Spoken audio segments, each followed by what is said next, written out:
आप सभी का स्वागत है, आप सभी का वेलकम है आज के हमारे ट्यूसडे फेलोशिप में। और आशा करती हूँ आप सब अच्छे होंगे और आप सब एक्साइटेड होंगे। आज हम सब थोड़ा समय प्रभु के साथ बिताने वाले हैं और बहुत सारी नई बातों को सीखने वाले हैं। और चलिए हम लोग बाकी सब जुड़ते रहेंगे। हम लोग स्टार्टिंग प्रेयर करते हैं।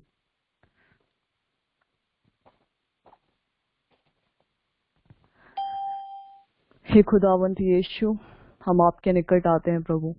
आज का यह सुंदर दिन प्रभु आपने हमें दिया और हमें सुबह से अब तक हमें सुरक्षित रखा प्रभु, अपनी छत्र छाया में रखा प्रभु।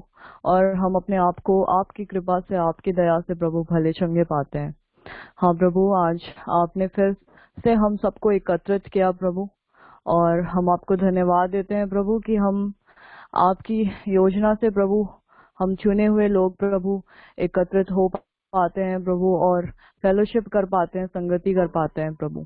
धन्यवाद देते हैं प्रभु यहाँ उपस्थित सभी लोगों को प्रभु, जिन लोगों को भी आज आपने बुलाया है प्रभु। हम आपको धन्यवाद देते हैं कि सबको ही प्रभु यहाँ से कुछ लेके जाए प्रभु, कोई भी खाली हाथ ना जाए प्रभु।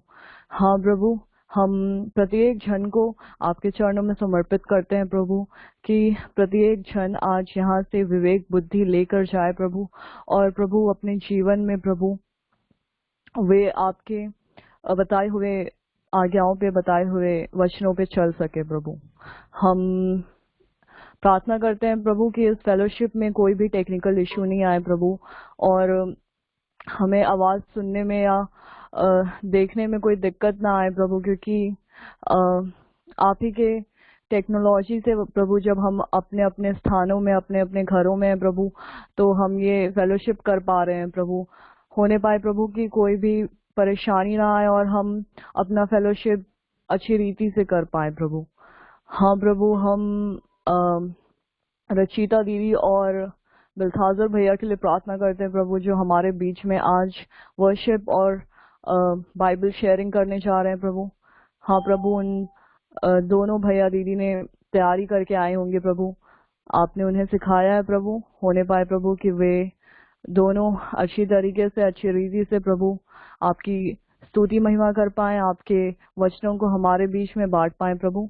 आगे का समय हम आपको सौंपते हैं प्रभु, प्रार्थना करते हैं प्रभु कि आप हमारे साथ बने रहें प्रभु, और हम आज यहाँ से बहुत सारी बातें सीख के जाएं प्रभु।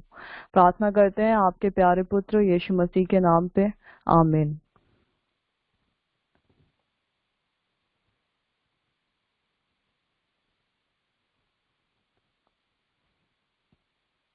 तो हम रचिता दीदी को हमारे बीच में इनवाइट करना चाहेंगे वर्शिप लीड करवाने के लिए।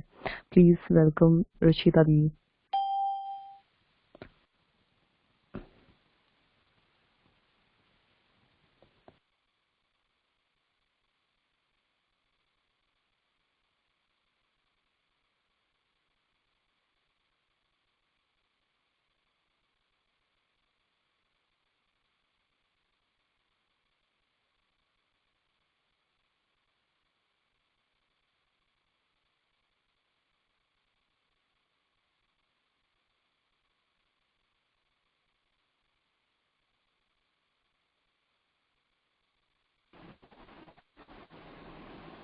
Sorry sorry, praise the Lord everyone. अभी हमारा आवाज आ रहा है शायद?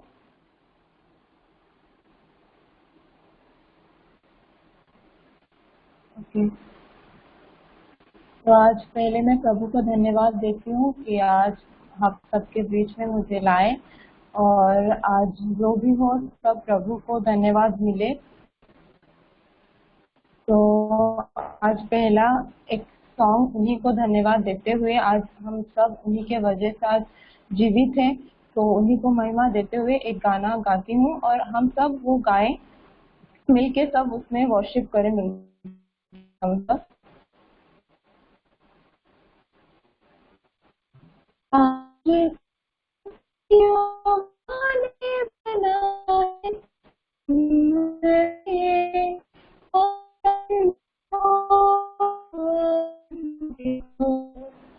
आज जो हमारे प्यारे में आएंगे प्रभु को महिमा मिले, चाहे हो वो बढ़े घटूं, रहे उसकी आज्ञा,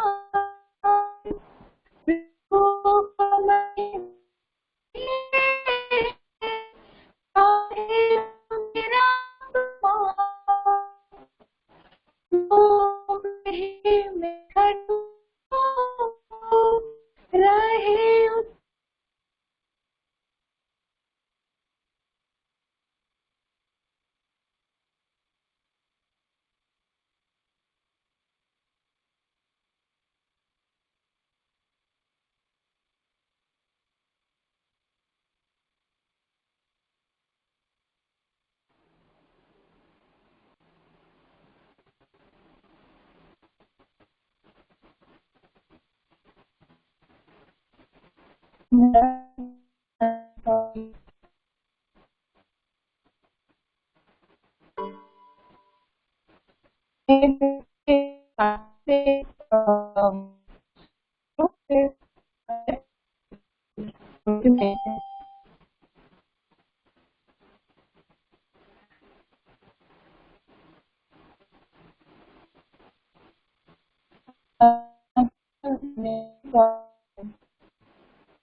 अभी मेरा आ रहा है।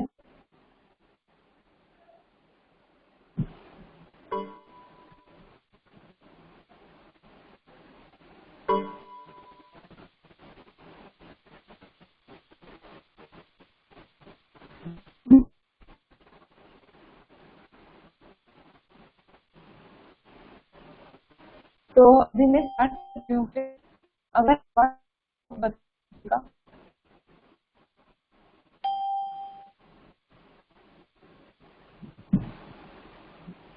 ठीक है, तो फिर मैं स्टार्ट करती हूँ। मैं तो सुना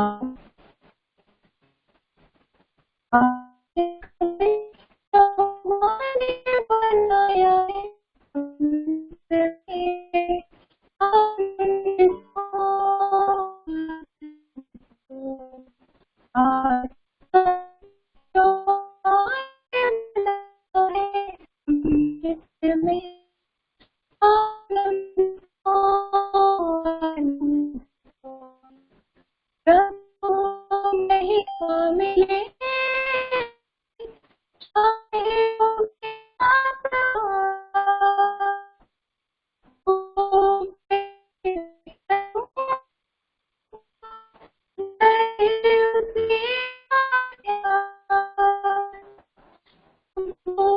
नहीं मिले, मेरा अपमान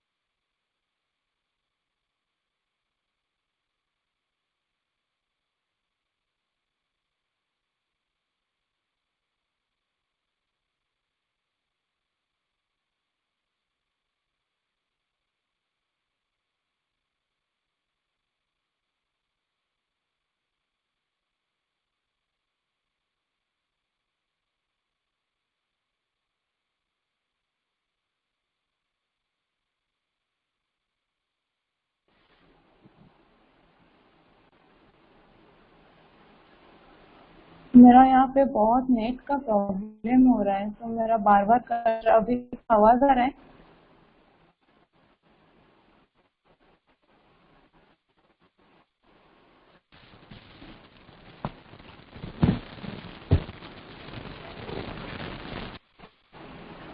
अच्छा ठीक है, मैं सॉरी, वो क्या करूँ, नेट का यहाँ पे प्रॉब्लम हो रहा है। तो मैं वहीं से जहाँ से मैं थोड़ी सी कहानी से गा रही हूँ। प्रभु को महिमा में चाहे हो मेरा अपमान,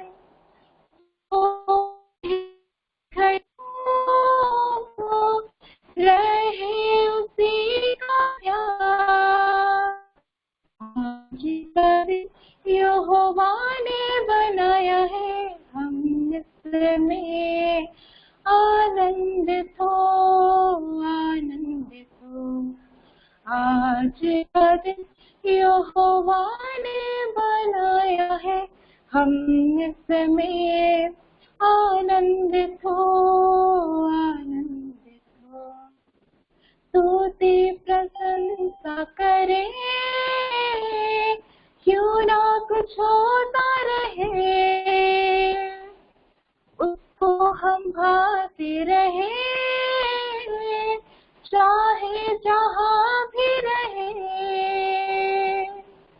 स्तुति प्रशंसा करे, क्यों ना कुछ होता रहे, उसको हम भाते रहे, चाहे जहाँ भी रहे। आज का दिन यहोवा ने बनाया है, हम उसमें आनंदित हो, आनंदित हो। आज का दिन यहोवा ने बनाया है, हम उसमें आनंदित हो, आनंदित हो। आता हूँ तेरे पास, मुझको है तुझसे यार, मुझको कबूल कर ले, पापों से शुद्ध कर ले। आता हूँ तेरे पास, मुझको है तुझसे यार, मुझको कबूल कर ले, पापों शुद्ध कर ले। आज का दिन यहोवा ने बनाया है, हम इसमें आनंदित हो, आनंदित हो।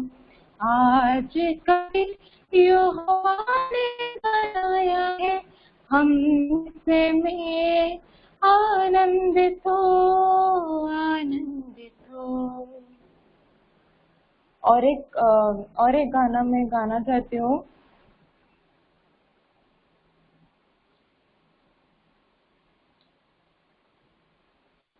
मैं ना करूँ मेरे मन की,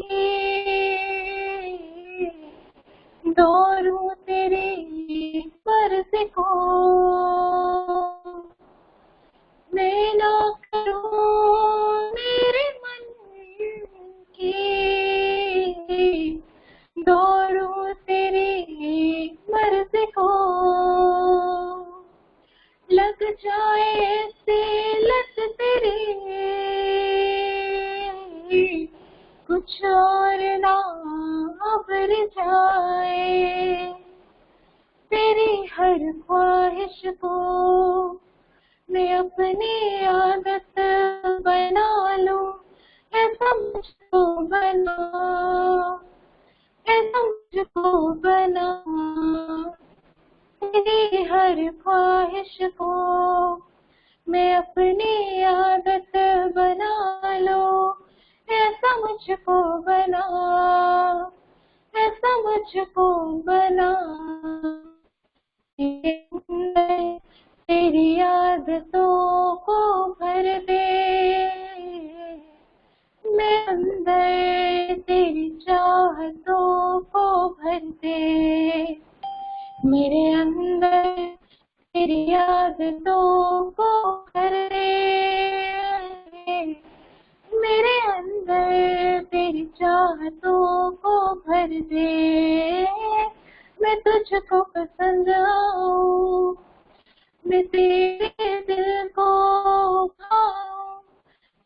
मुझको बना, ऐसा मुझको बना, मैं तुझको पसंद आऊं, मैं तेरे को भाऊं, ऐसा मुझको बना, ऐसा मुझको बना।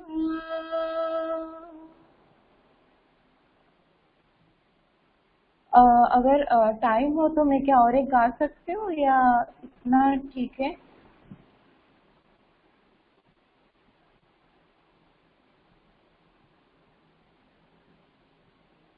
अच्छा ठीक है फिर। मुझे रहा दिखा ए मसीह मेरे, मुझे रहा दिखा ए मसीह मेरे, मेरा कौन है प्रभु बिन तेरे, मुझे रहा दिखा है मसीह मेरे, मुझे रहा दिखा है मसीह मेरे।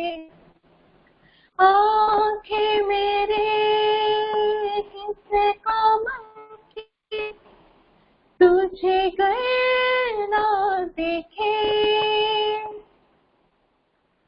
सांसें मेरी है इसलिए, गाँव में गुल तेरे,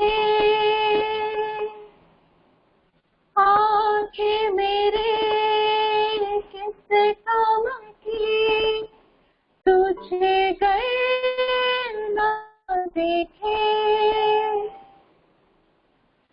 सांसें मेरी है इसलिए, गाँव में गुल तेरे, पाँव दे तूने मुझे इसलिए, आँचल के मैं पास तेरे, प्रभु बिन तेरे नहीं कुछ मेरा, मुझे रहा देखा है मसीह मेरे, मुझे रहा देखा है मसीह मेरे। पाप किए हमने याद तूने माफ किया, बदले में हमने प्रभु तुझको क्या दिया, पाप के हमने याद तूने माफ किया, बदले में हमने प्रभु तुझको क्या दिया, सुनता है सबकी तू ही पुकार, तू ही करता है सबको पार, दुख में तू ही साथ मेरे, मुझे रहा दिखा है मसीह मेरे, मुझे रहा दिखा है मसीह मेरे, मेरा कौन है प्रभु बिन तेरे, मुझे रहा दिखा है मसीह मेरे, मुझे रहा दिखा है मसीह मेरे। Praise the Lord.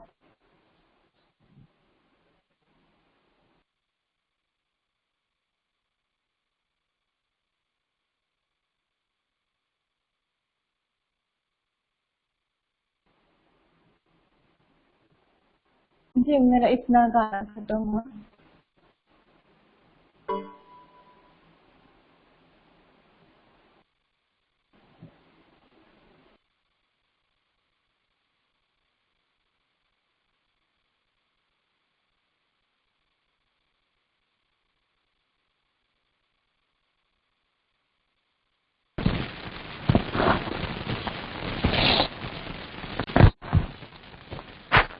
रचिता दीदी का बहुत बहुत धन्यवाद कि उन्होंने अपने सुंदर गानों से और सचमुच उन्होंने बहुत दिल से गाया और सचमुच हमें प्रभु की प्रेजेंस को हम तक पहुंचाया। और हम उनको बहुत बहुत धन्यवाद देते हैं और प्रभु उन्हें ऐसे ही बहुत ऐसे इस्तेमाल करे और अपनी महिमा के लिए उनका उपयोग करे और ऐसे ही वो प्रभु के प्यार में, प्रभु के वर्शिप में और आगे बढ़ते रहे। और चलिए हम अब बेलसादर भैया को हमारे बीच में बुलाना चाहेंगे प्रभु के वचन को हमारे बीच में शेयर करने के लिए।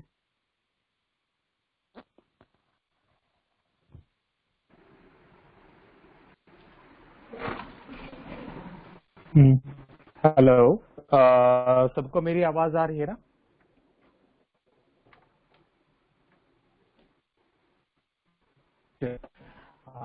बहुत बहुत धन्यवाद प्रभु को एक बार फिर से सारे दुनिया के लिए, आशीषों के लिए, दिल से धन्यवाद कि उन्होंने मेरे जीवन में ये सुंदर अवसान किया कि मैं फिर एक बार आपको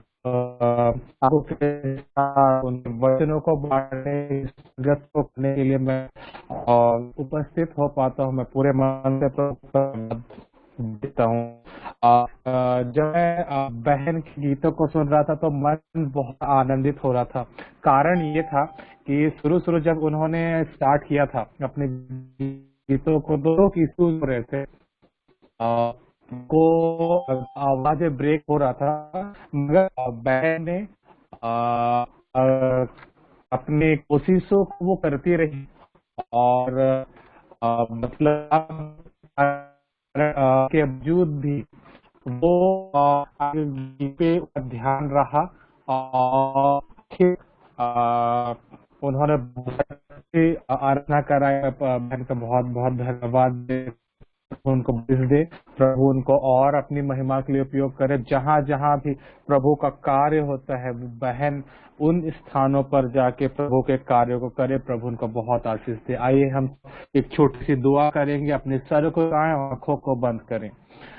धन्यवाद धन्यवाद धन्यवाद अनुग्रहकारी जीवते साथे परमेश्वर पिता, धन्यवाद देते हैं आपके लिए, संगति के लिए प्रभु, जो आपने परमेश्वर पिता हमारे जीवन में ये अवसर प्रदान किया परमेश्वर पिता कि हम सभी भाई बहन मिलकर ऑनलाइन कॉन्फ्रेंस के माध्यम से प्रभु जी संगत कर पाते हैं। परमेश्वर पिता हम आपकी इस उपकार के लिए, हम आपके इस अनुग्रह के लिए हम आपका दिल से धन्यवाद देते हैं मेरे राजा। आज के समय में, आज के इस युग में जब हम देख रहे हैं परमेश्वर पिता की समय किस रीति से परमेश्वर पिता खराब हो चुका है परमेश्वर पिता, और आपने अपनी जो अनुग्रह है हम पर अभी भी बना कर रखी है परमेश्वर पिता कि हम आपकी संगति, हम आपके चरणों तले मौजूद पाए जाते हैं परमेश्वर पिता। मैं प्रार्थना करता हूँ आगे के समय के लिए, आगे के कार्यों के लिए परमेश्वर पिता। जब मैं आपके वचनों से बोलता हूँ परमेश्वर पिता, आप सहायता करिएगा परमेश्वर पिता कि मेरे द्वारा परमेश्वर पिता जो भी वचन आज बताया जाता है परमेश्वर पिता, उसमें मैं अपने नहीं परमेश्वर पिता बल्कि आपके नाम महिमा देने वाला हो जाओ परमेश्वर पिता। जो भी वचन क्या, जो भी सही बातें वचन हमको सिखाती है परमेश्वर पिता, मैं ठीक उसी रीति से अपने साथ अपने भाई और बहनों के बीच में परमेश्वर पिता उन वचनों को रख सको और बांट सको। प्रभु जी आप इसमें मेरी सहायता और आप इसमें मेरी मदद करिएगा मेरे खुदा। मैं प्रार्थना करता हूँ बहन के लिए जिन्होंने इतने सुंदर आराधना में परमेश्वर पिता हमें ले गई, और अभी उसके बाद जब हम वचन में जाते परमेश्वर पिता, आप उन्हें भी बहुत टाइप से आशीष दीजिएगा परमेश्वर पिता। सभी बातों को मैं आपके हाथों में सौंपता हूँ परमेश्वर पिता। विशेषकर अभी के जो वचन की सेवकाई है परमेश्वर पिता, उसको मैं आपके हाथों में सौंपता हूँ। आप सहायता करिएगा। जो भी गड़बड़ियां हैं, जो भी नेटवर्क के इश्यूज आते हैं परमेश्वर पिता, उन सभी को दूर करने में आप सहायता करिएगा परमेश्वर पिता। फिर से एक बार सभी बातों को आपके हाथ में सौंपते हुए प्रार्थना को प्रभु यीशु मसीह के नाम से मांगते हैं। सुनिए और दया से स्वर्ग के राज में ग्रहण कर लीजिए। आमीन।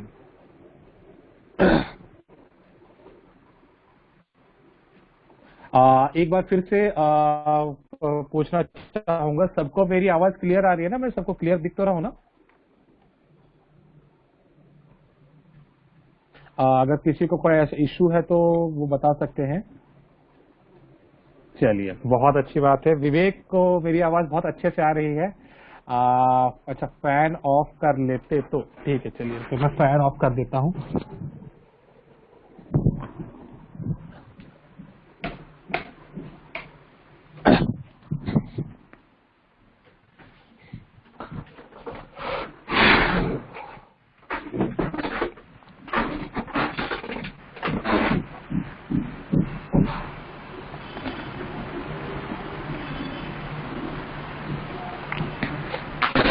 चलिए आई होप कि अब मेरा जो वॉइस है वो क्लियर होगा आप लोग के बीच में।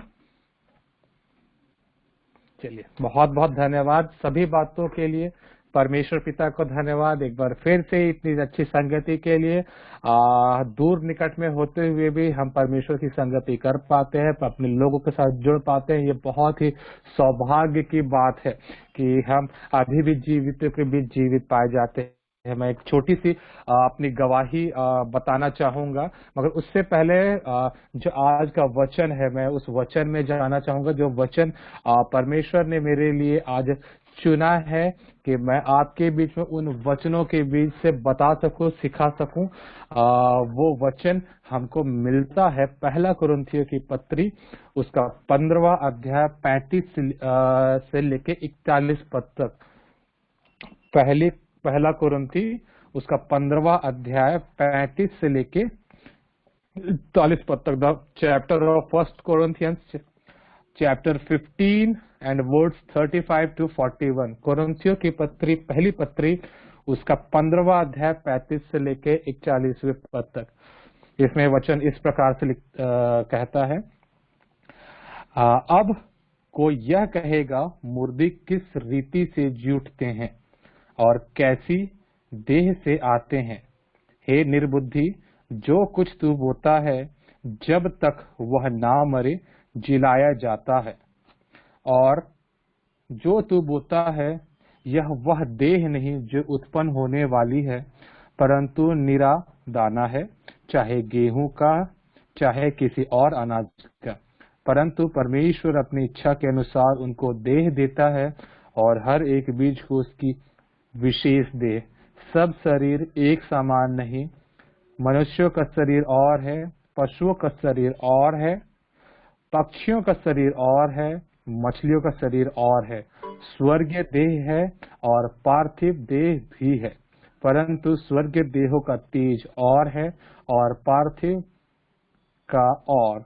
सूर्य का तेज और है और चांद का तेज और है, और तारे गणों का तेज और है, क्योंकि एक तारे से दूसरे तारे के तेज में अंतर है।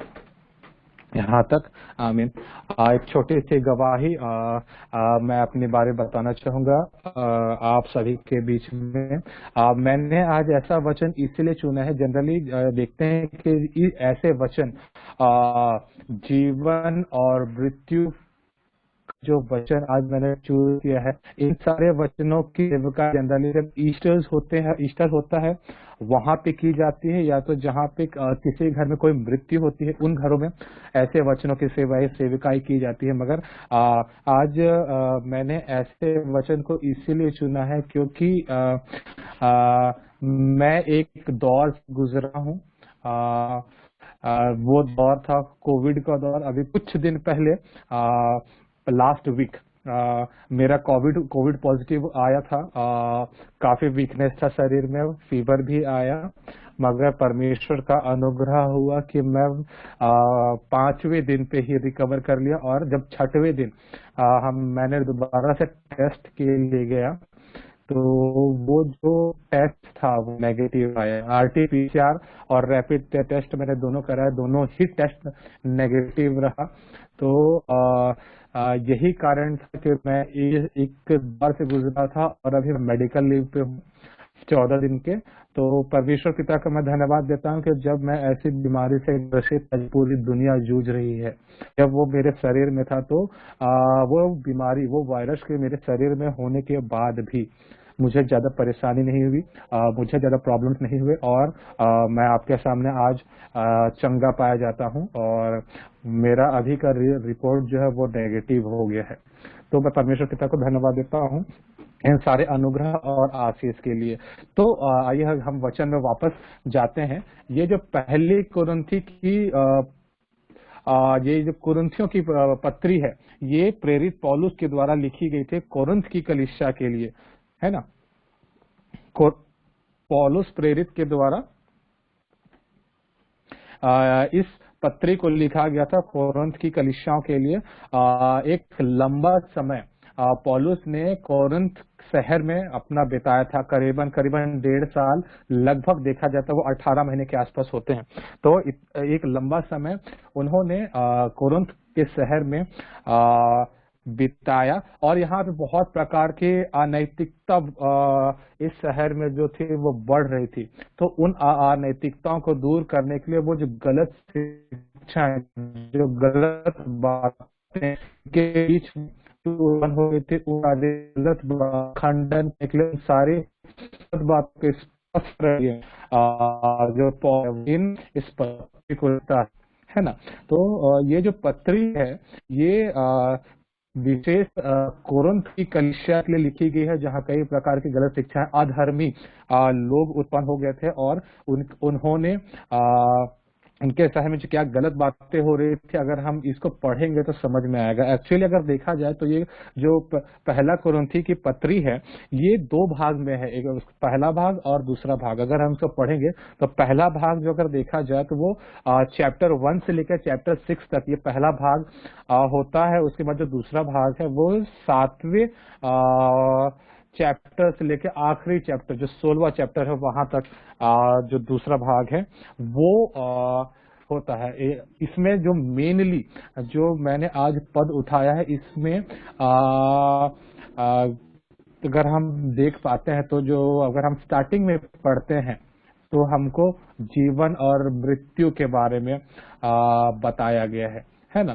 तो मैं आज उसी विषय पे प्रकाश डालना चाहूंगा कि हम में से यहाँ इतने लोग, आई थिंक अभी हम लोग 16 अभी जुड़े हुए हैं मुझे मिला के, ठीक है।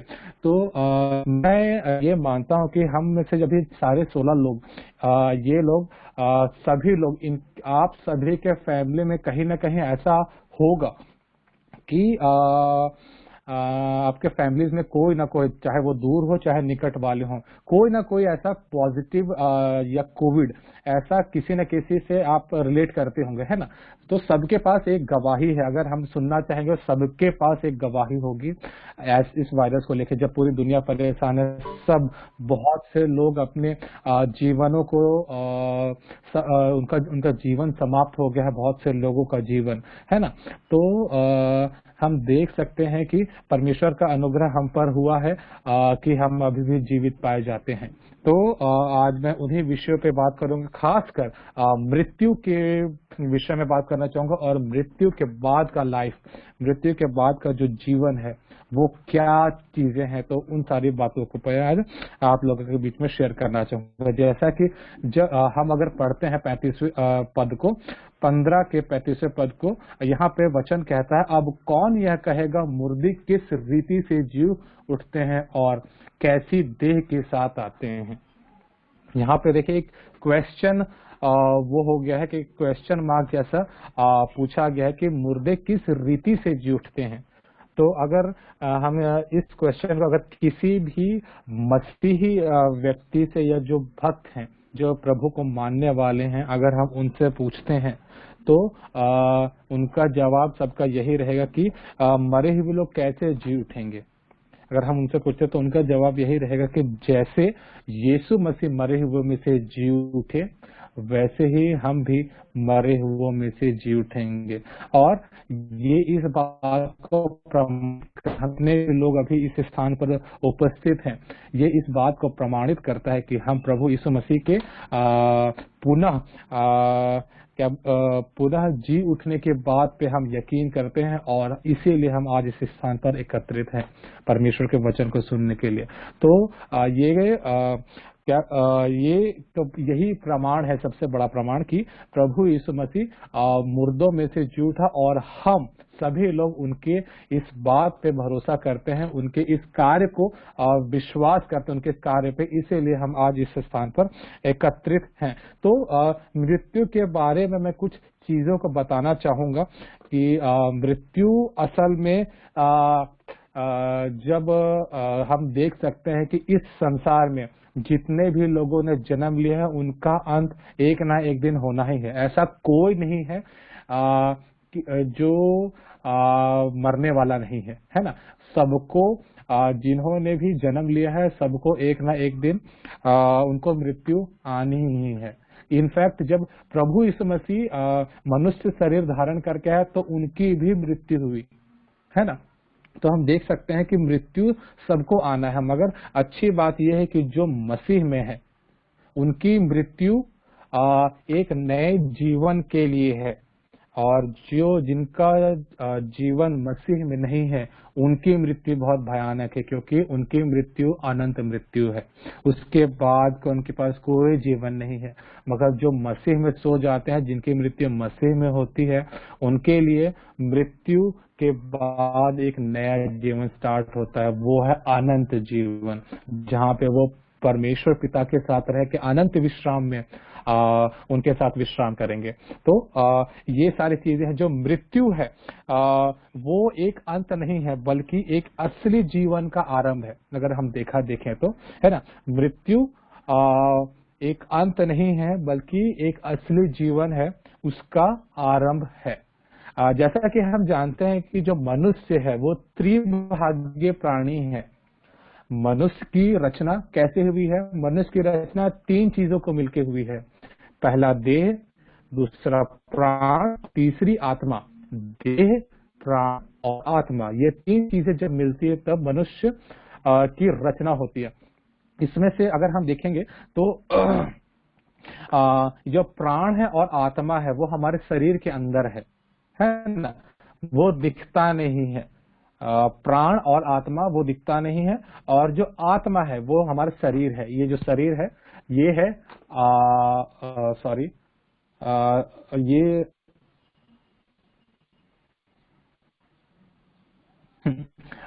ये देह है, प्राण और आत्मा हमारे अंदर है, ठीक है। तो ये सारी चीजें हैं। तो इसमें से दो प्रकार की चीजें होती हैं। जो प्राण और आत्मा है वो मनुष्यत्व है, अंदरूनी भाग है हमारा, ठीक है। और जो देह है वो बाहरी भाग है। तो ये जो देह है, देह के कारण हम दुनिया को जानते हैं, दुनिया वाले हमको जानते हैं। जैसे अगर कोई बोलेगा बेल्थाजर, मेरा नाम अगर कोई ऐसा बोलते हैं तो लोगों के मन में छवि आएगी मेरी, ठीक है, कि मैं ऐसा दिखता हूँ, मैं इतना लंबा हूँ, पतला हूँ, ऐसी एक छवि आएगी। तो ये है देह, इसके कारण दुनिया हमको और हम दुनिया को जानते हैं। जो ये है देह। और एक होता है प्राण। प्राण का मतलब हम अपने आप को जानते हैं। प्राण मतलब जैसे हमारा तबीयत खराब हुआ, हमको सर्दी हुआ, जुकाम हुआ, तो ये प्राण है। तो इसके द्वारा हम खुद को जानते हैं। और जो आत्मा है, आत्मा के द्वारा परमेश्वर हमको और हम परमेश्वर को जानते हैं। तो ये है देह, प्राण, आत्मा। ये तीनों चीजें अलग अलग रीति से हमको जान पड़ती हैं, ठीक है। तो हम देख सकते हैं कि ये मनुष्य के तीन भाग हैं, और इसमें भी ना दो भाग अलग हैं। एक भीतरी भाग है और एक बाहरी भाग है। भीतरी भाग है प्राण और आत्मा, और बाहरी भाग है शरीर। भीतरी भाग है प्राण और आत्मा, और बाहरी भाग है हमारा शरीर। जो प्राण और आत्मा है वो अविनाशी है, वो कभी खत्म नहीं होता। आत्मा परमेश्वर के पास चला जाता है, मगर ये जो शरीर है, ये जो हमारा शरीर है, ये मिट्टी का बना हुआ है, और ये ये नष्ट हो जाएगा। एक समय के बाद जब हमारी मृत्यु होगी तो ये शरीर जो है ये मिट्टी से निकाला गया है, और ये मिट्टी में ही मिल जाएगा, और ये इस शरीर की ये शरीर जो है वो नष्ट हो जाएगा। तो हम कह सकते हैं कि जो प्राण और आत्मा है और ये जो शरीर है, ठीक है, तो इन दोनों को का जो अलगाव है, ये जो अलगाव होता है, यही कहलाती है मृत्यु। अभी हम जीवित क्यों हैं? जीवित हम इसीलिए हैं क्योंकि हमारे पास शरीर भी है, हमारे पास प्राण भी है, हमारे पास आत्मा भी। कहने का मतलब देह, प्राण और आत्मा, हमारे पास अभी ये तीनों चीज है, इसीलिए हम अभी जीवित पाए जाते हैं। हमारी मृत्यु हो जाएगी तो हमारा शरीर यहीं छूट जाएगा, प्राण खत्म हो जाएगा और आत्मा हमारा परमेश्वर के पास चला जाएगा। तो ये बातें हैं जिसको हमको ध्यान देने की जरूरत है। ठीक है, तो यही जो हमको जोड़ के रखता है, यही है जीवन। देह, प्राण और आत्मा को जो जोड़ के रखता है, ये है जीवन। जिस दिन मृत्यु आएगा तो ये चीज जो है ये अलग हो जाएगा, है ना। देह अलग, प्राण अलग और आत्मा अलग, ये सारी चीजें अलग हो जाएंगी और हम जो हमारा शरीर है वो यही रह जाएगा। तो कहने का अर्थ ये है कि मृत्यु कुछ नहीं है, मृत्यु एक मात्र कहने का एक तरीका है। बोल सकते हैं कि मृत्यु एक अलगाव की प्रक्रिया है। इन सारे तीनों चीजों को, देह, प्राण और आत्मा का जो अलगाव होने की जो प्रक्रिया है, ये कहलाती है मृत्यु। ठीक है, जैसा कि परमेश्वर का वचन भी कहता है कि ये जो हमारा शरीर है, ये शरीर अस्थाई है, चिरस्थाई नहीं है, अस्थाई है। हम जैसे कि वचन में देख सकते हैं, दूसरा कुरिन्थी उसका 5 और उसका 1 में कहता है,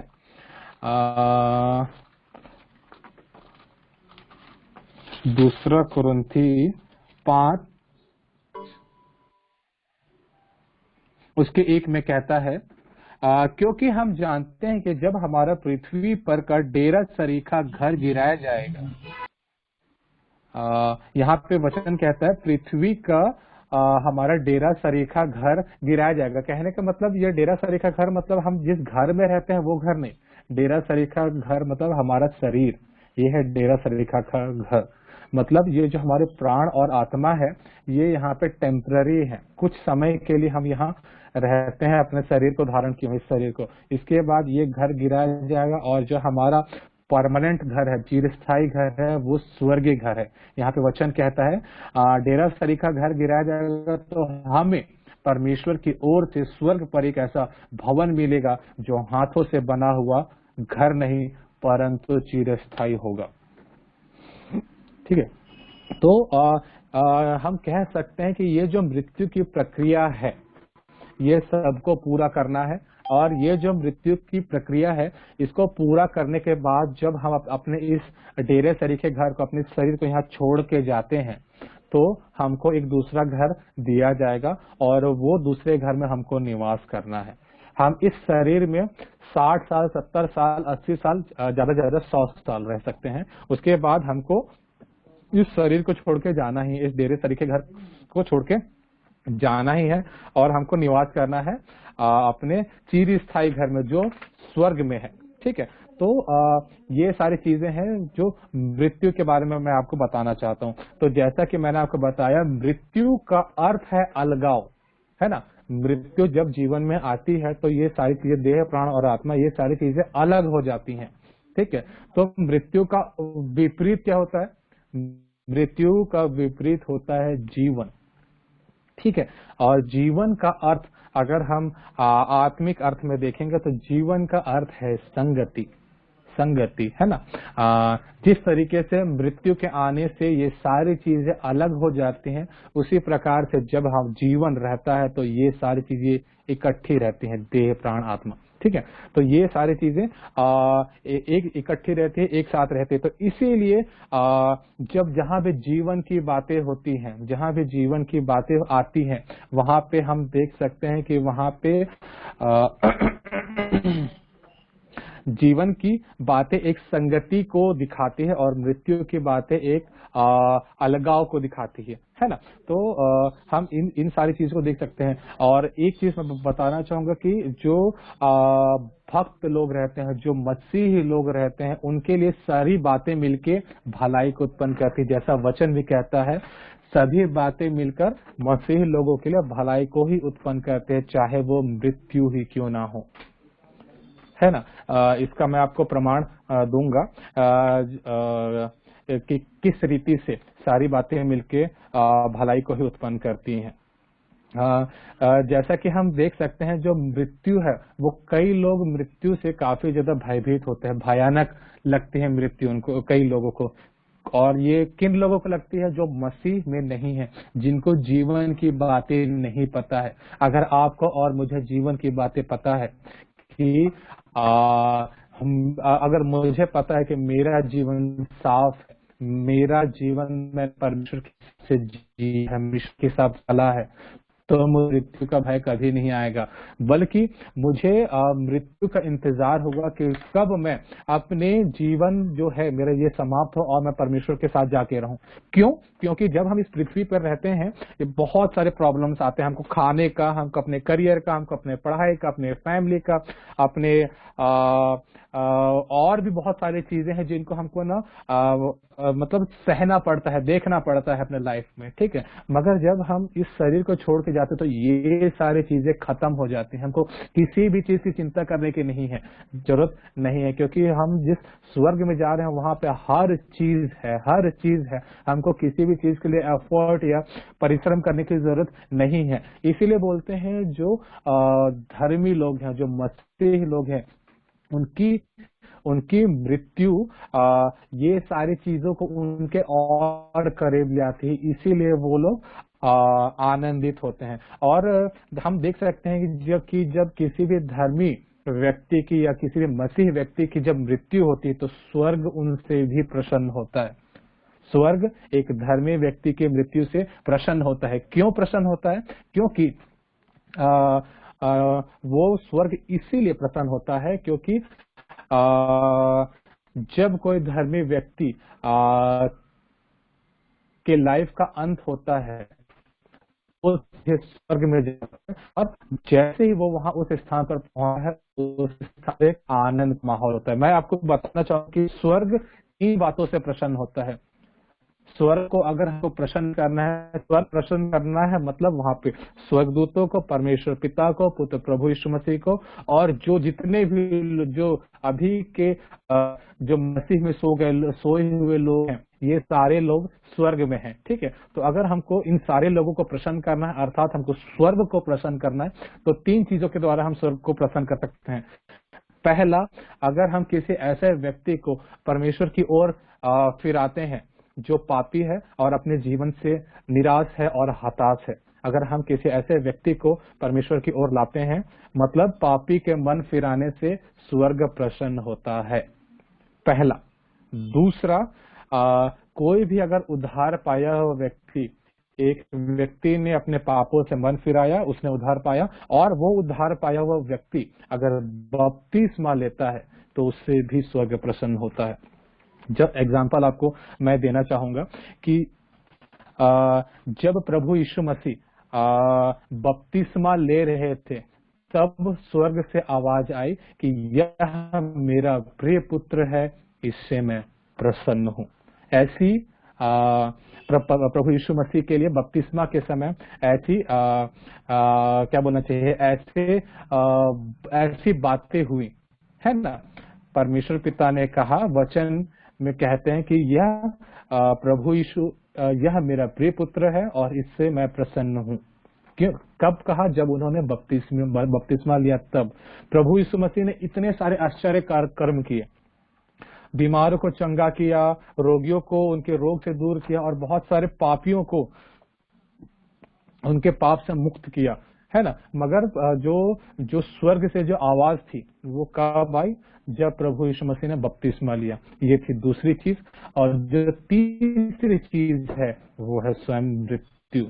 जब मृत्यु आती है तो जो हमारा नश्वर शरीर है ये प्राण और आत्मा छोड़ देता है और हम परमेश्वर पिता अनंत राज्य में उसके साथ पहुंच जाते हैं। तो ऐसे जितना आनंद हमको स्वर्ग जाने से होता है, हम स्वर्ग जाने से जितना आनंदित होते हैं, उससे कहीं ज्यादा आनंदित हमारे आगमन से स्वर्ग में होता है। क्योंकि एक धर्मी व्यक्ति के स्वर्ग में पहुंचने से स्वर्ग में बहुत आनंद होता है, बहुत ऐसी ऐसी बातें होती हैं जिसके कारण स्वर्ग आनंदित होता है।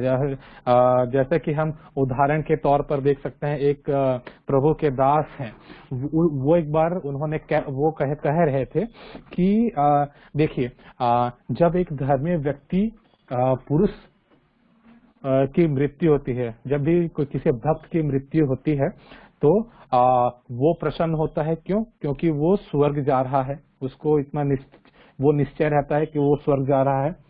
दूसरा, जो स्वर्ग है वो भी प्रसन्न होता है कि एक और मेरा दास या एक मेरा पुत्र वो मेरे पास आ रहा है, तो इससे स्वर्ग भी प्रसन्न होता है। वो स्वयं भी प्रसन्न है, स्वर्ग भी प्रसन्न है।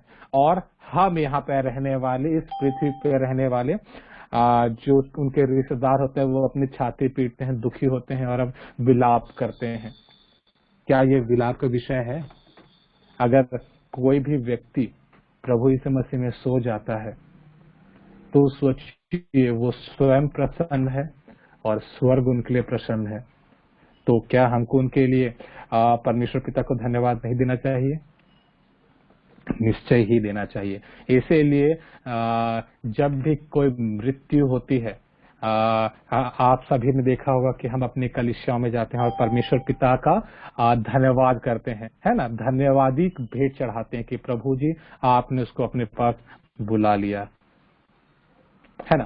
तो ये बातें हैं जो हमको ध्यान रखनी है कि अगर किसी भी धर्मी पुरुष की या किसी भी मसीह में जीवन जी रहे व्यक्ति की अगर मृत्यु होती है, तो स्वर्ग उससे प्रसन्न होता है। तो हम ऐसा अभागे क्यों बने, हम ऐसे बदनसीब क्यों बने कि हम उनकी मृत्यु के कारण अपना छाती पीट रहे हैं और हम रो रहे हैं।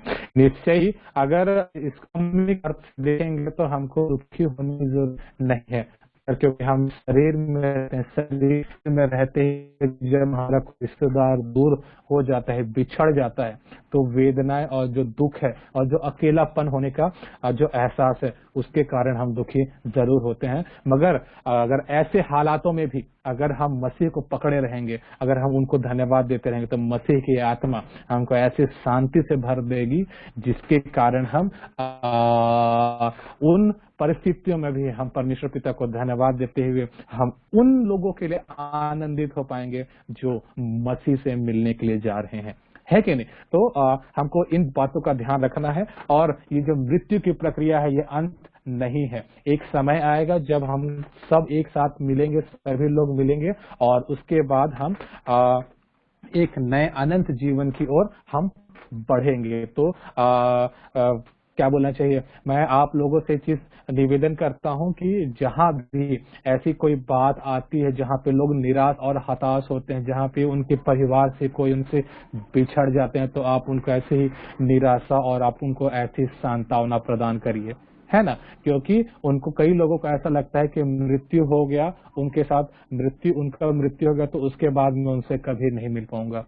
ये एक प्रक्रिया है। ये इस पृथ्वी से उनका सिर्फ जीवन समाप्त हुआ है, उनकी आत्मा अभी भी है, और उस आत्मा से हम आगे जाके मुलाकात कर सकते हैं। बस जरूरत है हमको कि हम अपने जीवन को मसीह के साथ बिताने वाले हो जाएं। हम अपने जीवन को पाप से दूर पवित्रता के साथ अगर हम चलाएंगे, तो हम एक दिन ऐसे लोगों के साथ जरूर मिलेंगे जो हमसे आज के दिन में बिछड़ गए हैं। कोविड ऐसी ही कोविड के कारण बहुत से ऐसे लोग हैं जो जिनके परिवारों से उनके प्रियजन दूर हो गए हैं। मेरा पर्सनल एक्सपीरियंस है, मैंने बहुत से लोगों को ऐसा देखा है जिनको नहीं समझते थे कि उनकी मृत्यु हो जाएगी, मगर उनकी मृत्यु हुई है। उनका परिवार शोकित है, उनका घराना शोकित है, मगर जब हम ऐसे उत्साहपूर्वक, ऐसे उत्साह भरे वचनों को उनके परिवार में जब हम बांटते हैं, तो उनके मन की जो वेदनाएं हैं वो आनंद में बदल जाती है, क्योंकि उनको विश्वास हो जाता है कि हमारे साथ रहने से उनको जितना आनंद नहीं था, उनके जो परिजन थे इस पृथ्वी में रहने से वो जितने आनंदित नहीं, उससे कहीं ज्यादा आनंदित वो उस स्वर्ग में परमेश्वर पिता के साथ रहने से होंगे। जिसके लिए जिस चीज के लिए उनकी रचना हुई थी, अभी तक वो पर टेम्पररी जगह पे थे, अब उनको एक परमानेंट चिरस्थायी घर मिल गया है। तो अगर हम इन बातों को उनके साथ शेयर करते हैं तो उनके मन में एक शांति को हम देख सकते हैं। तो ये सारी चीजें हैं, मगर एक बात का हमको ध्यान रखना है कि ये चीजें जो जीवन और मृत्यु की बातें हैं, ये बातें बहुत ज्यादा सीरियस हैं, तो हमको इसको सीरियसली लेना है। कई बार क्या होता है कि कुछ ऐसे लोग हैं जो जीवन और मृत्यु की बातों को मजाक लेते हैं। उनको, कई लोगों को ऐसा लगता है कि मृत्यु होने के बाद भी जो हमारी आत्मा है वो इस स्थान पर, इस पृथ्वी पर मंडराती रहती है कुछ समय तक, और जब ऐसी कोई प्रक्रिया की जाती है आत्मा की शांति के लिए, उसके बाद जो हमारी आत्मा है वो स्वर्ग में जाती है। क्या ऐसा है क्या? ऐसा बिल्कुल नहीं है। क्योंकि जब हम इस शरीर में, अपने शरीर में पाए जाते हैं, तो हमको तभी प्रयास करना है। अगर हमको उसी समय ही प्रयास करना है, और वही निर्धारित करेगा, वही डिसाइड करेगा हमारा कि हम नर्क में रहने वाले हैं या स्वर्ग में रहने वाले हैं। अगर हम बाइबल को देखेंगे तो जितनी बार स्वर्ग के बारे में बताया गया है पवित्र शास्त्र में, बाइबल में, उससे 7 टाइम्स ज्यादा नरक के बारे में बताया गया है। कहने का मतलब यह है कि स्वर्ग और नर्क का जो रेशियो है वो बाइबल में 1:7 के बारे में है। अगर स्वर्ग के बारे में एक बार बताया गया तो उसका 7 गुना ज्यादा नर्क के बारे में बताया गया। कहने का मतलब ये है कि नर्क के बारे में जब हम प्रकाशित वाक्य में भी पढ़ते हैं तो पूरा विस्तृत रूप से बताया गया है कि अंत के दिनों में कैसे होगा। उसमें नर्क की बातें भी कुछ ऐसी बातें हैं जिसको हम देख सकते हैं। ठीक है, तो ये सब इसीलिए जरूरी है क्योंकि परमेश्वर पिता और जो लोग हैं, प्रभु के लोग हैं, वो हमको बता सके कि नरक कितना भयानक है। और वहां जाने का रास्ता तो है, मगर वहां से निकलने का रास्ता नहीं है। इसीलिए जरूरी है कि हमको उस नरक के बारे में अच्छे से जानना है और लोगों को भी बताना है कि वो कितना भयानक है। आज जिस तरीके से दुनिया नाश हुए जा रही है ना, तो उस चीज से हमको उन लोगों को बताना है सच्चाई क्या है।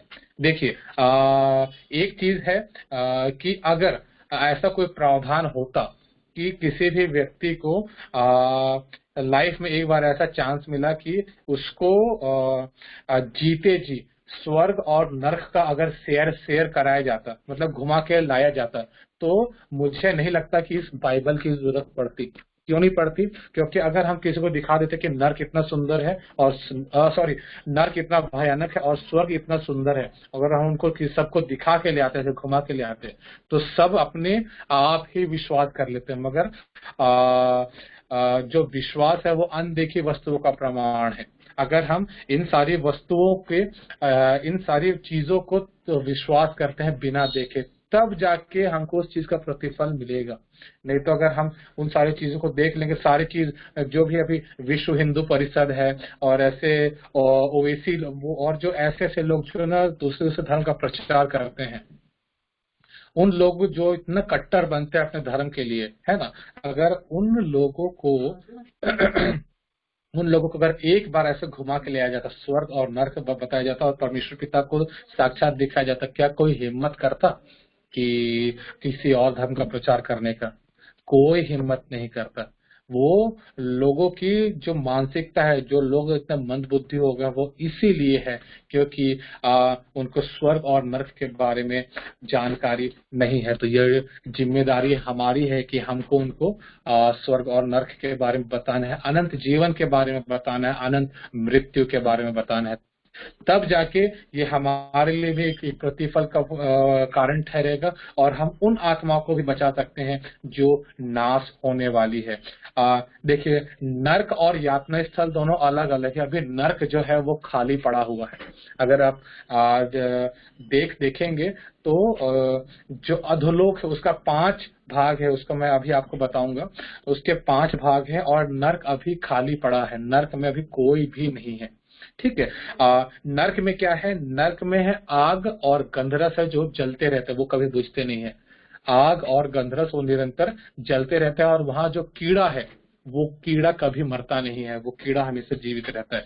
ये है नर्क की भयानकता। नर्क इतना भयानक है। और यातना स्थल अलग है, जहाँ पे अभी जो लोग मर रहे हैं और अभी जा रहे हैं, वो है अभी यातना स्थल। अभी लोग अभी नर्क में नहीं पहुंच रहे। नर्क जब हमारा जजमेंट होगा, जब हमारा हमको हमारे हिसाब से, कामों के हिसाब से जब हमको हमारा न्याय किया जाएगा, उसके बाद जो फाइनल वो रहेगा, जजमेंट के बाद जब हमको डाला जाएगा, वो होगा नर्क।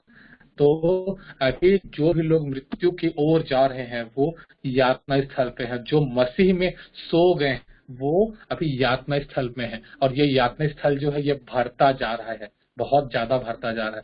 जितने भी लोग जो गलत शिक्षाओं को वो करते हैं, प्रमोट करते हैं, या गलत बातें जो, या ऐसे गलत चीजें जो मसीह के विरोध में, जैसा कि वचन भी कहता है कि ऐसे ऐसे काम करने वाले मसीह के राज्य में प्रवेश नहीं कर सकते। तो वो जो कार्य है, चाहे वो मूर्ति पूजा हो, चाहे वो टोना टोटका हो, चाहे वो गलत चीजों का खान पान हो, चाहे वो क्या बोलना चाहिए, गलत विचार हो, है ना, ये सारी बातें जिनके मनों में है, वो लोग नर्क में नर्क के लायक हैं। यातना स्थल में वो लोग डाले जाएंगे, और वो लोग स्वर्ग के लायक। तो मैं नर्क की जब हमारी मृत्यु होती है, जब हमारी होती है, तो नर्क का जो 5 भाग है, उसमें लोग हैं, 24 लोग, तो लोग वहाँ पे होते हैं। आपके 5 भाग है। जो सबसे पहला भाग हम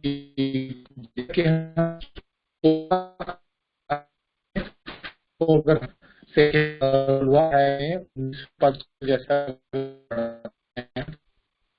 में तक के और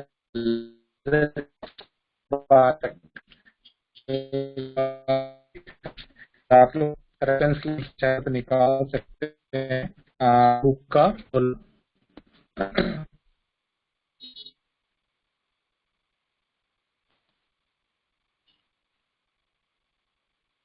हाँ, लूका उसका विश्वास है, इसमें के बारे में बताया गया है। ठीक, इसमें हम देख सकते हैं कि पुरुष जब दोनों मरते हैं, तो जो लाजर है, जिसके घाव को काट चाटा करते थे, वो मृत्यु के बाद अब्राहम की ओर जाता। अब्राहम की ओर एक तरीके का कहना चाहिए कि वो पुराने काल के लोग विश्राम स्थल है। वहाँ जो पुराने कार के लोग जिनकी मृत्यु, सीधे हम गो जाते थे, विश्राम करते थे। तो ये थे, ये इस जगह पर थे। उसके बाद जो दूसरा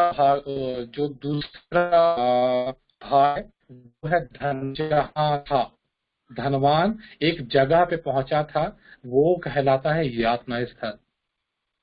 ठीक है। जब लाजर और वो धनवान पुरुष जब मरा, तो लाजर अब्राहम की गोद में जाके उसने वो विश्राम मिला उसको।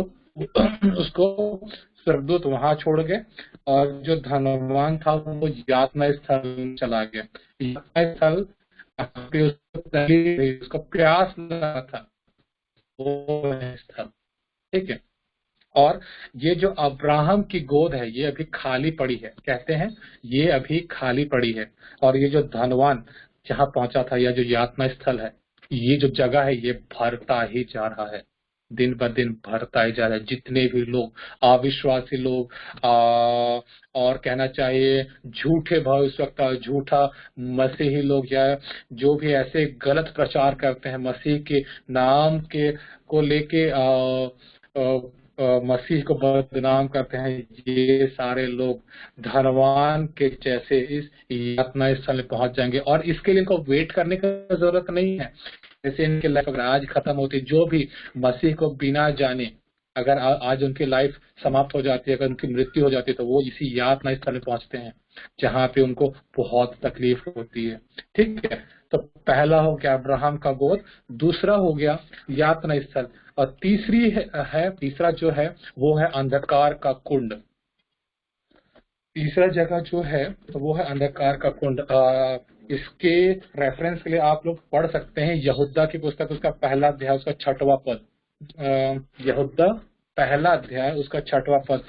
अंधकार का कुंड एक्चुअली एक ऐसा जगह है जहाँ पे परमेश्वर की आज्ञा को ना मानकर लूसीफर के साथ चले हुए जो स्वर्गदूत थे उनको रखा गया है।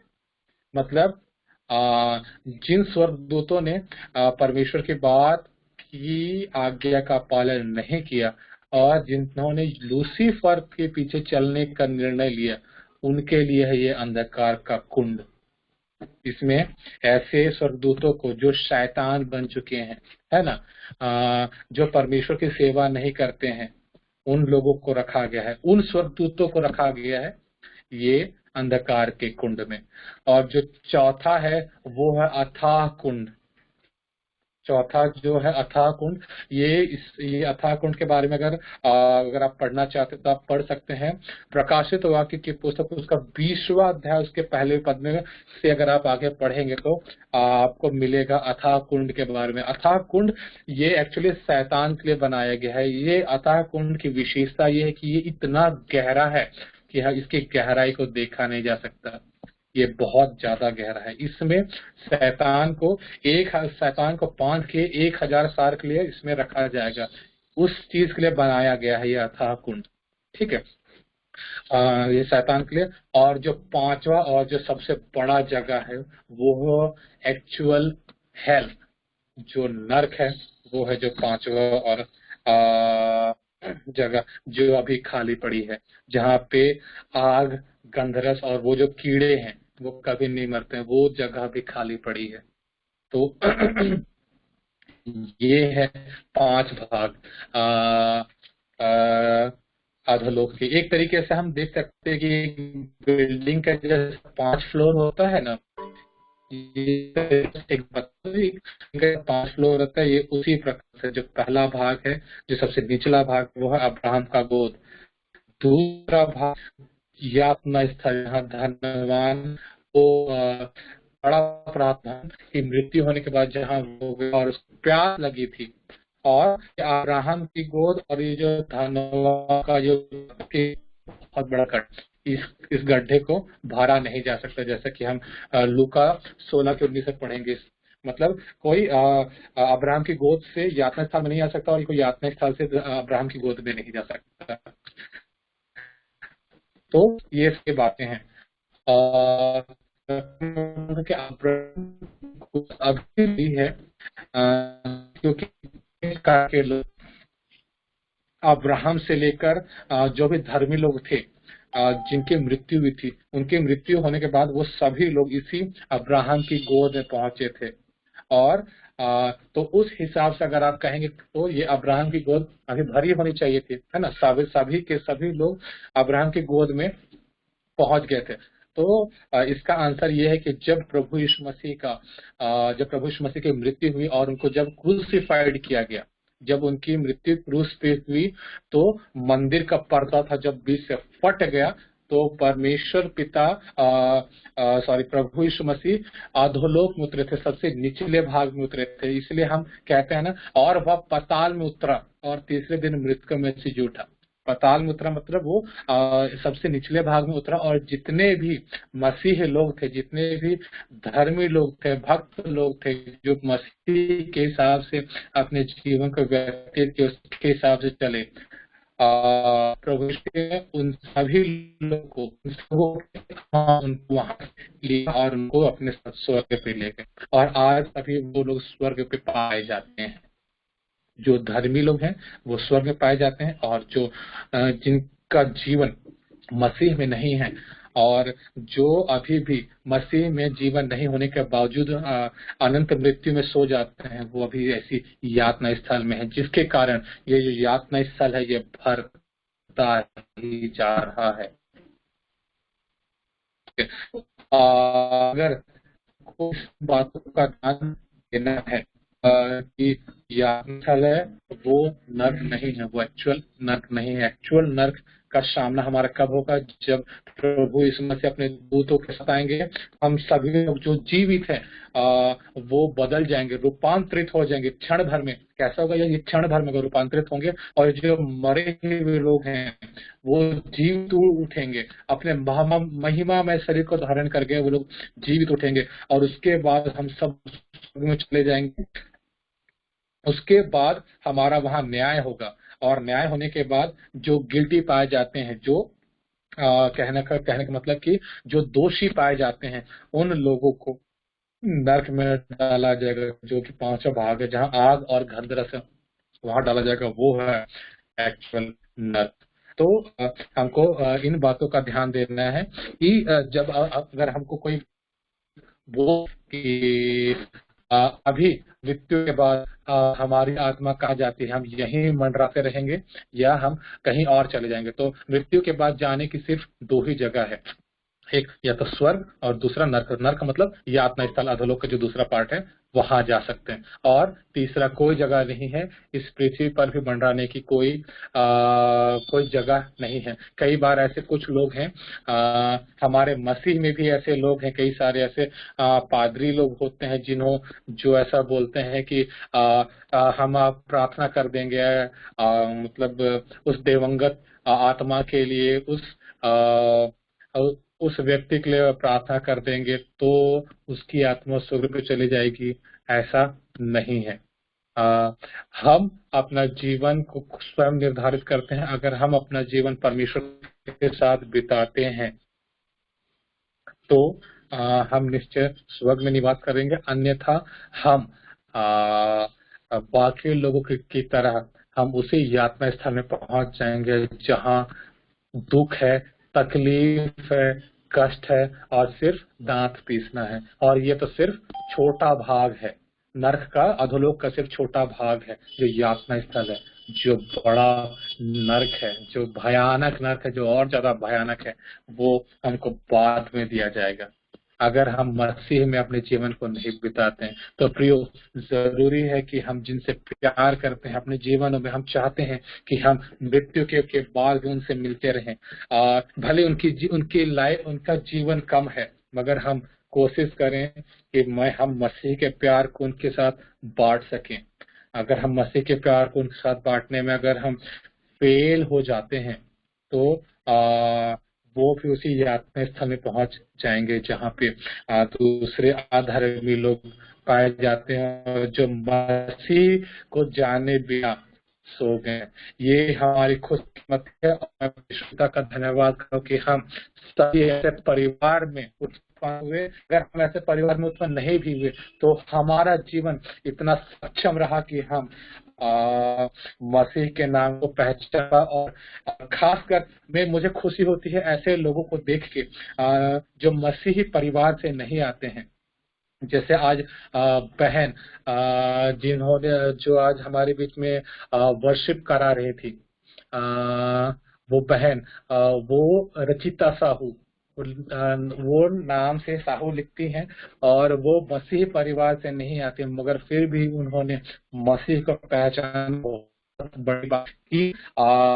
और वो जब आराधना भी कर रही थी तो सही में जो के प्रति जो प्यार है वो उनके गीतों से समझ में आ रहा था। तो मन बहुत ज्यादा आनंदित होता है सही में ऐसे लोगों को देख के जो नॉन क्रिश्चियन बैकग्राउंड से आते हैं और उनके मन में जो परमेश्वर के लिए जो प्रेम रहता है, उस प्रेम को अगर देखा जाए तो वो हमारे प्रेम से, जो हम मसीह परिवार में पैदा हुए हैं, उनसे भी कहीं ज्यादा प्रेम उनके मनों में रहता है। और वो परमेश्वर के लिए इतना ज्यादा एग्रेसिव होते हैं कि वो परमेश्वर की बातों को हर जगह फैलाने का साहस रखते हैं। अगर बहुत से ऐसे लोग जो मसीह परिवार में पैदा होते हैं उनके अंदर भी इतना साहस नहीं आ पाता जितना साहस ऐसे भाई और बहनों के अंदर मैंने देखा है, जो दूसरे बैकग्राउंड से आते हैं, जो हिंदू परिवार से आते हैं, जो सरदार परिवार से आते हैं, जो मुस्लिम परिवारों से आते हैं, जो असैदर परिवार से आते हैं।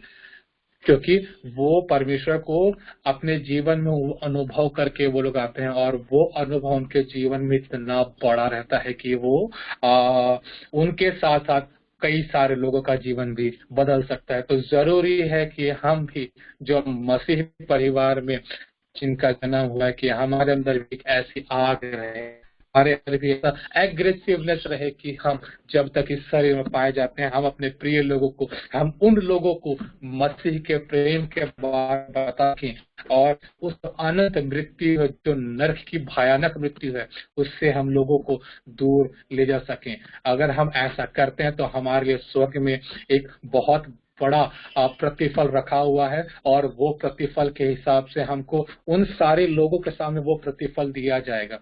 इनके सामने जो पुराने करार के लोग हैं, अब्राहम, पौलुस, पतरस, ये सभी लोग तो अभी स्वर्ग में होंगे, और वहां पे वो लोग अपने कार्य को कर रहे होंगे। अगर हम अपने कार्य को जो वचन प्रचार का कार्य है, अगर हम उनको अपने दृढ़ता के साथ, निश्चयता के साथ करेंगे, तो हमको ऐसे बड़े बड़े लोगों के सामने खड़ा करके हमको सम्मानित किया जाएगा। इस विषय के बारे में अगर हम और आगे जानना चाहेंगे तो हमको ये पवित्र शास्त्र पढ़ना पड़ेगा। प्रकाशित वाक्य पढ़ेंगे तो उसमें हमको बहुत सारी चीजें ऐसी सी मालूम चलेंगी जिसको हम अभी तक नहीं जानते। तो बहुत ज्यादा जरूरी है कि जब हम ऐसे युग में है जहाँ पे हमको नहीं पता कि हमारी मृत्यु कब हो जाएगी, कब वायरस हमारे शरीर में आएगा, और वो वायरस का परसेंटेज कितना होगा कि हमारे शरीर में 1 दिन या 2 दिन या 3 दिन, हम कितना दिन जीवित रहेंगे। मगर ये चीज, ये अगर निश्चयता हमारे अंदर है कि मसीह हमारे अंदर है, तो वो वायरस हमारे शरीर को ही सिर्फ खत्म कर सकता है, हमारी आत्मा को, हमारे मन के विश्वास को वो छू भी नहीं सकता। जो वायरस है वो सिर्फ शरीर तक ही सीमित है।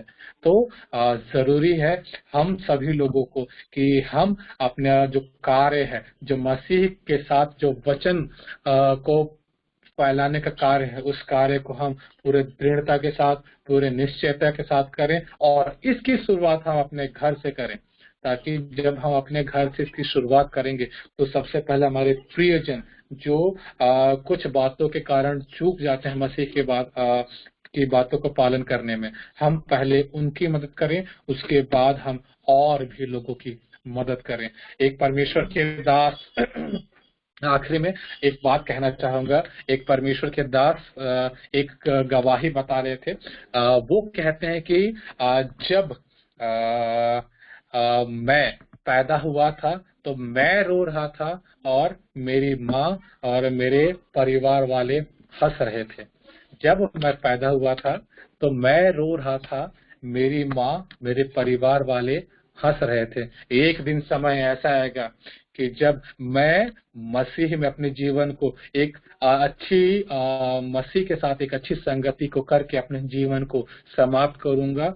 उस दिन मैं उस दिन जब मेरा जीवन समाप्त होगा तो मेरे परिवार वाले रोएंगे, और मैं हंसते हंसते स्वर्ग पे प्रवेश करूंगा, क्योंकि उस दिन मैं आनंदित होऊंगा, और मेरे आने से, मेरे जीवन के द्वारा, मेरे प्रतिफल के द्वारा स्वर्ग भी आनंदित होगा।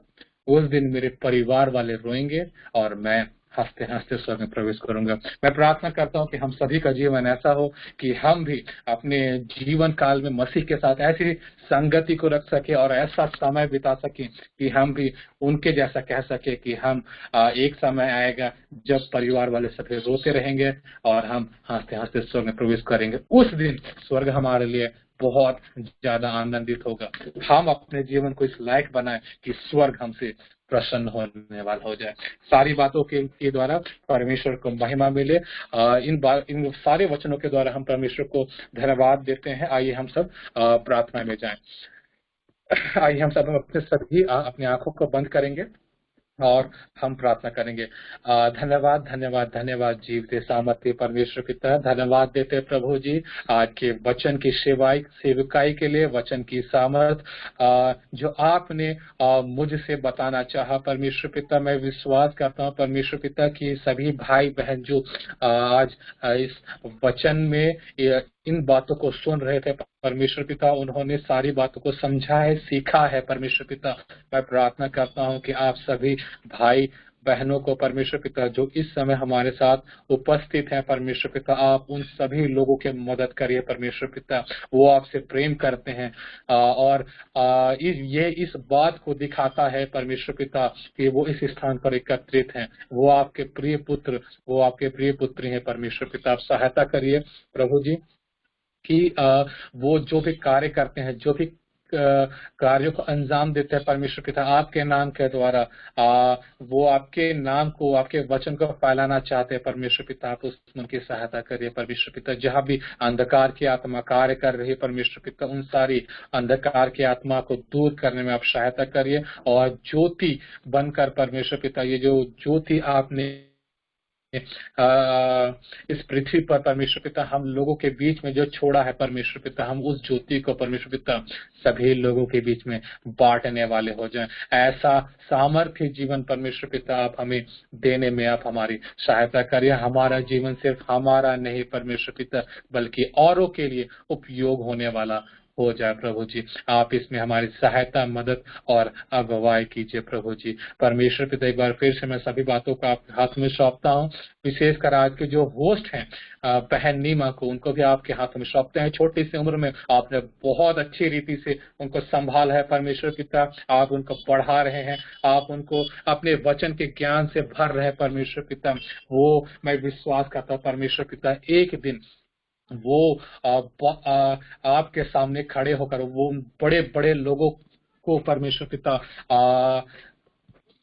उन बड़े बड़े लोगों के सामने वो आपके वचन की सेवकाई कर पाए परमेश्वर पिता, जिनको वो आज सुनती हैं, समझती हैं परमेश्वर पिता। और आप उनके जीवन को इतना प्रभावशाली बनाइए परमेश्वर पिता कि कई कई आत्माएं परमेश्वर पिता उनके जीवन के द्वारा बचाए जाए परमेश्वर पिता। जिन लोगों ने परमेश्वर पिता अपने जीवन को आपकी ओर केंद्रित किया परमेश्वर पिता, उनके जीवन में कोई भी निराशा, कोई भी परेशानी, कोई भी डिप्रेशन उनके जीवन में ना आने को पाए परमेश्वर पिता। मैं प्रार्थना करता हूँ उन सभी लोगों के लिए परमेश्वर पिता। विशेषकर प्रार्थना है नीमा बहन के लिए और रुचिता बहन के लिए परमेश्वर पिता। इतने सुंदर बहनों को परमेश्वर पिता आपने हमसे जोड़ा है परमेश्वर पिता। आप सहायता करिएगा कि उनके जीवन में पूरी रीति से आपका ही कार्य होने को पाए परमेश्वर पिता। और एक एग्रेसिवनेस, एक जो जोश आपके प्रति है परमेश्वर पिता, उसी जोश के साथ परमेश्वर पिता वो आपके कार्य को करते जाए परमेश्वर पिता। और हमारे साथ जुड़े रहकर परमेश्वर पिता वो आपके कार्यों में और भी ज्यादा बढ़ चढ़कर हिस्सा लेने को पाए परमेश्वर पिता। उनके जीवन को, उनके परिवार को आपके हाथ में सौंपता हूँ, सभी बातों को आपके हाथ में सौंपता परमेश्वर पिता। जितने भी लोग अभी हमारे साथ एकत्रित है परमेश्वर पिता, उनकी भी आप शुद्धि लीजिए मेरे खुदा। जितने लोगों ने भी आज वचन को सुना है परमेश्वर पिता, ये वचन उनके जीवन में 100 गुना तक फलवंत होने को पाए परमेश्वर पिता। और ये वचन उनके जीवन को परमेश्वर पिता बदलने वाला हो जाए। सारा आदर, सारी महिमा परमेश्वर पिता हम आपको देते हैं परमेश्वर पिता। जो भी वचन को सुना, समझा, उसको सिर्फ ना सुनने और समझने वाले नहीं परमेश्वर पिता, बल्कि अपने जीवन में उसको, उन सारे वचनों को लागू करने वाले भी हो जाए, ताकि हमारा जीवन भी उन लोगों के तरह एक प्रभावशाली जीवन बनने को पाए, जिन लोगों के बारे में हम आपके वचनों में बातें किया करते हैं और जिनके बारे में हम सुना करते हैं। ऐसा प्रभावशाली जीवन आप देने में हमारी सहायता करिए प्रभु। सारा आदर, सारी महिमा परमेश्वर का सिर्फ और सिर्फ आपको देते हुए छोटी सी प्रार्थना हमारे उद्धारकर्ता प्रिय पुत्र प्रभु यीशु मसीह के नाम से मांगते हैं पिताजी। सुनिए और दया से स्वर्ग के राज्य में अनुग्रह के साथ ग्रहण कर लीजिए। आमीन। सभी को जय मसीह की। प्रभु आप सभी की मदद करे, आप सभी को आशीष दे। आमीन।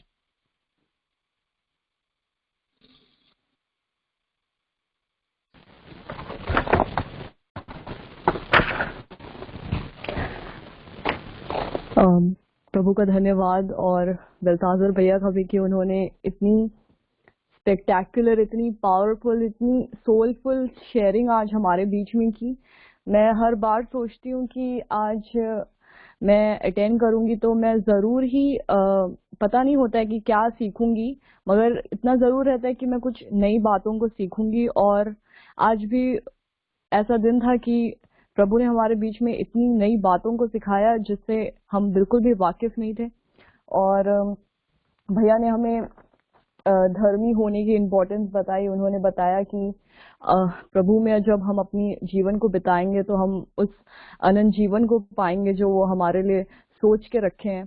और इतनी सारी बातों को बताया कि हम लोग को कैसे प्रभु को, कैसे स्वर्ग को इम्प्रेस करना है और कैसे अपना जीवन अपना व्यतीत करना है और धर्मी होना कितना इम्पोर्टेंट है। और आखिरी समय में जब हम मृत्यु के समय में हम जब कोई हमसे दूर चला जाता है तो हमें प्रभु को नहीं कोसना है कि आपने उस व्यक्ति को अपने पास क्यों बुला लिया, वो इतनी जल्दी क्यों बुला लिया या कुछ।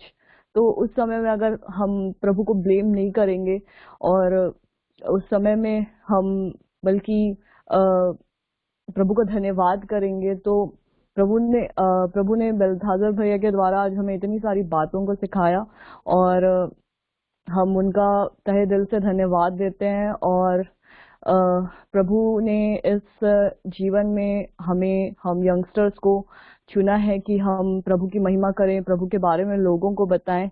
और बलदाजर भैया उनमें से एक हैं, तो हम बहुत ही खुश नसीब हैं कि SWC मिनिस्ट्री में हम बलदाजर भैया के साथ अपने आप को पाते हैं और ऐसे ही प्रभु के विवेक में, उनके ज्ञान में आगे बढ़ते हैं और ऐसी कहीं बातों को हम उनके द्वारा सीख पाएंगे। तो भैया को बहुत बहुत धन्यवाद। और रचिता दीदी को भी बहुत बहुत धन्यवाद कि टेक्निकल इश्यू होने के कारण भी दीदी ने कैसे कंटिन्यू किया और कैसे वो प्रयास करते रहेगी कि वो लोगों के बीच अब प्रभु की महिमा करें और स्तुति गान करें। तो दीदी का भी बहुत बहुत धन्यवाद। हम देखते हैं कि उनका विश्वास, उनका प्यार प्रभु के प्रति कितना दृढ़ है और वैसे ही वो आगे बढ़ते रहें। मैं सबको थैंक यू बोलती हूँ कि अंत तक बहुत लोग हमारे बीच में जुड़े हुए थे और बहुत पेशेंटली लोगों ने भैया की बातों को सुना। तो मैं बहुत बहुत धन्यवाद देती हूँ सभी को। और मैं क्या बोलते हैं, आखिरी में एक नोटिफिकेशन है जो हर ट्यूसडे और हर फ्राइडे हम लोग फेलोशिप करते हैं। और जैसे आज भैया की गवाही थी वैसे ही हमारे बीच में बहुत सारी ऐसी गवाहियां होंगी। और SWC मिनिस्ट्री हमको इतना अच्छा प्लेटफॉर्म देता है, इतनी अच्छी अपॉर्चुनिटी देता है कि हम लोगों के बीच में अपनी अपनी गवाहियों को बताएं और बताएं कि प्रभु ने कैसे उनके जीवन को बदला है, कैसे उनके जीवन जिस अंधकार में थे और उस अंधकार से उनको बाहर निकाला है। तो हम बहुत बहुत धन्यवाद देते हैं सबका और SWC मिनिस्ट्री का। और चलिए हम एंडिंग प्रेयर की तरफ बढ़ते हैं और हम संगीता दीदी को बुलाते हैं एंडिंग प्रेयर के लिए।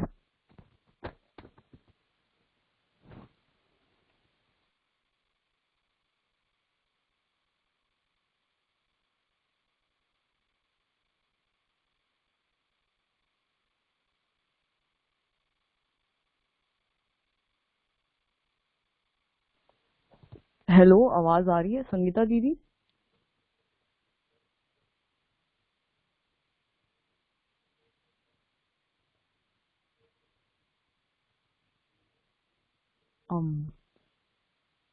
अच्छा ठीक है, हम लोग एंडिंग प्रेयर करते हैं।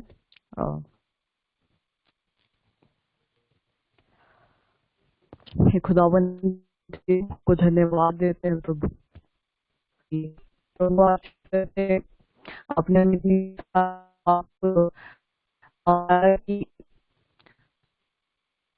स्वर्ग और नरक के बारे में जो और उनको लगता है कि हम नरक ही जाएंगे, प्रभु वो लोग नहीं जानते प्रभु कि नरक कितना खतरनाक है। क्योंकि प्रभु आप हमसे इतना प्यार करते हैं, आप बाइबल में नरक के बारे में ज्यादा मेंशन किए हैं प्रभु, क्योंकि आप नहीं चाहते कि मेरा बेटा मेरी बेटी नरक जाए, बल्कि वो मेरे पास जाए और मेरे साथ स्वर्ग में विराजमान हुए। प्रभु हम आपको धन्यवाद देते हैं प्रभु कि आपने हमें इतनी सारी बातों को सिखाया है, बताया है प्रभु। और हर बार प्रभु जब हमें कुछ बातें क्लियर नहीं होती है, तो हर बार आप अपने एक दास अपनी दासी को भेजते हैं प्रभु की वे आपके द्वारा प्रभु हमको उन सारी बातों को जिसको लेके हमें डाउट है, कंफ्यूजन है, और वो सारी बातें आप हमारे लिए क्लियर कर देते हैं प्रभु। हम आपको धन्यवाद देते हैं प्रभु कि इतने सुंदर समय के लिए कि हम फिर से प्रभु आज संगति कर पाए और हम सब भाई बहन मिलके प्रभु आपकी स्तुति करने पाए, आपकी महिमा करने आए प्रभु, क्योंकि आपने हमारे लिए इतना कुछ किया है प्रभु। और आप चाहते हैं कि बदले में मेरा बेटा मेरी बेटी प्रतिदिन मेरे लिए स्तुति करे, मेरे लिए गीत गाए प्रभु। हाँ प्रभु, हम आपकी स्तुति करते हैं, आपकी महिमा करते हैं। हालेलुया हालेलुया प्रभु, ऐसे ही हमें अपने प्यार में बांधे रखे और हमें अपने से कभी दूर मत करिए प्रभु। और ऐसे ही हम आपके प्रेम में अपने आप को बढ़ाते चले प्रभु, और लोगों को भी प्रभु अपने साथ बांध के चले प्रभु, क्योंकि आपने हमें प्रेम से रहना सिखाया है प्रभु। और प्रभु जो शांति हमें किसी और जगह नहीं मिलती प्रभु, वो अनंत शांति सिर्फ हमें आपके पास मिलती है प्रभु। हाँ प्रभु, हम सबको प्रभु आपके चरणों में समर्पित करती हूँ प्रभु। हम सबको आपने उद्धार का जीवन दिया है प्रभु। हाँ प्रभु, हम उस उद्धार के जीवन को योग रीति से बिता सके प्रभु, आपकी आज्ञाओं में बिता सके प्रभु, आपको प्रसन्न करने वाले हो पाए प्रभु। प्रार्थना करती हूँ प्रभु आपके प्यारे पुत्र हमारे प्रभु यीशु क्रिस्त के नाम पे, आमीन। प्रभु की विनती बोलेंगे सब। हे पिता हमारे, आप जो स्वर्ग में हैं, आपका नाम पवित्र माना जाए, आपका राज्य आए, आपकी इच्छा जैसे स्वर्ग में है वैसे ही इस पृथ्वी पर भी पूरी हो। हमारा प्रतिदिन का आहार आज हमें दीजिए, और हमारे अपराध हमें क्षमा करिए जैसे हम भी अपने अपराधियों को क्षमा करते हैं। और हमें परीक्षा में न डालिए परंतु बुराई से बचाइए, आमीन। क्योंकि स्वर्ग, राज्य, पराक्रम और महिमा सदा आप ही की है, आमीन।